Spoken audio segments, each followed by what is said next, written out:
the common questions we get is, what are the motivations behind the CHIPS Act and what will it actually do? I think the most common misconception is that the CHIPS Act is all about the current supply chain crisis we're living through. In fact, it's not, and we've had a problem with semiconductor competitiveness for a very long time.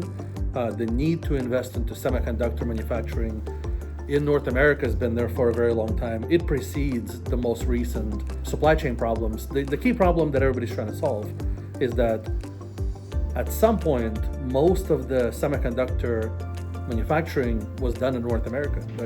In fact, the United States was one of the dominant countries in both research, development, and manufacturing of semiconductors. And that is where the term Silicon Valley comes from. But that was many years ago, and over the last couple of decades, more and more semiconductor manufacturing has been both commoditized, but also aggregated into a very small number of companies that primarily operate outside of the United States. So if you look at how much production is still done in the United States, about 12% is built in the United States, but a lot of it is built outside of the United States.